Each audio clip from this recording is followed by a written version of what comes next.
السلام عليكم يا حبايبي. طبعا زي ما انتم شايفين معانا كده ديت رها في السعودية. اللي هربت من السعودية راحت لكندا. نشرت كده تويتة على حسابها على انستجرام وعلى تويتر. نشرت صور جريئة جدا بعد غيابها طبعا عن التغريدات لفترة طويلة. طبعا كلنا عارفين ان رهف عندها 19 سنة. ورهف نشرت صورتين كده ليهم عليها يعني على تويتر، واحدة بالنقاب والتانية بملابس البحر على الشاطئ، وكان في على دراعها وشم كده.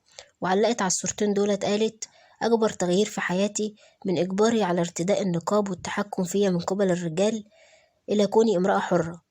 وطبعا رهف ديت بيتابعها نحو حوالي 250,000 شخص على تويتر، وتعرف نفسها الآن على إنها ناشطة نسائية ومسلمة سابقة وامرأة سعودية حرة. وأثارت قصة الشابة السعودية التي هربت من عائلتها إلى تايلاند ثم إلى كندا ضجة كبيرة في العالم، وتسببت أكثر من مرة في غضب العديد من السعوديين. فكانت تنشر صورا على تطبيق سناب شات لممارسات قد يراها البعض عادية، لكن يراها البعض الآخر خارجة عن المألوف، خاصة أن رهف قادمة من دولة إسلامية محافظة.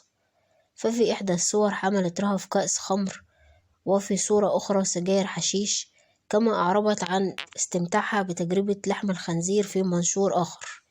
لكن ما زاد الطين بلة هو احتفالها باليوم العالمي للمرأة في كندا مؤخرا، ورفعها علم المثاليين جنسيا وتغطية جسدها به.